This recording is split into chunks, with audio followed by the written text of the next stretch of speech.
Сојузот на синдикати на Македонија утре точно напладне со 21 работник ќе продолжи блокадата на институции. Овој пат ќе го оневозможат пристапот до Стопанската комора, Организацијата на работодавачи и Бизнис конфедерацијата.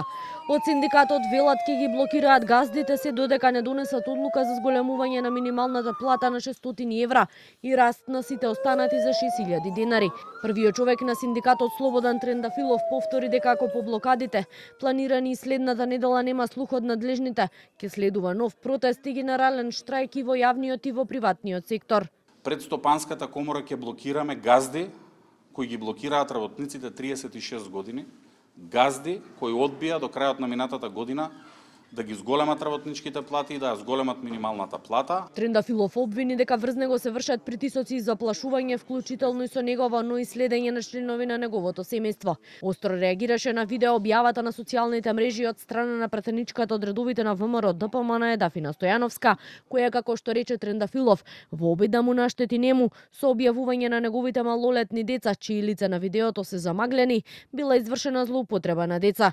Првиот синдикалец ги повика институциите да реагираат и да го разрешат случајот, за кој рече дека веќе е поднесена пријава, дополнително побара и одговори за тоа кој го следел и ги снимал неговите деца. Министерството за внатрешни работи, министерот за внатрешни работи, обвинителството треба веднаш да превземат мерки против пратеничката Дафина Стојановска.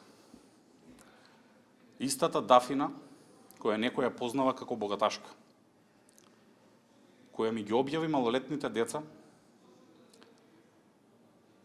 за да можат сите да ги оцрнуваат и на таков начин да му уценуваат. Затоа ќе бидат известени сите амбасади, ќе биде известена делегацијата на Европската унија, ќе бидат известени братските синдикати на Меѓународната и Европската конфедерација на синдикати и Меѓународната организација на трудот. Го повикувам претседателот на собранието да поведе постапка за одземање на имунитетот на пратеничката, затоа што ќе се крие зад него во следните денови. Пратеничката Стојановска не одговори на нашите повици и СМС пораки, но се огласи од пратеничката група на ВМРО ДПМН, од каде најостро ги демантираат и, како што велат, отфрлаат обидите за дефокусирање од вистината.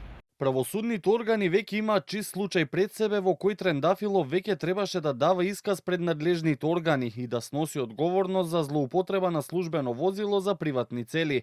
Додека лицемерно ги повикуваше пратениците да одат пешки, тој истиот ден се појави на протест со службено возило, а јавноста веќе виде како тоа исто возило се користи за семејни потреби, како да е негова приватна собственост. Велат од ВМРО ДПМН и го повикаа обвинителството да го истражи случајот, а за снимката посочија дека била преземена од социјалните мрежи.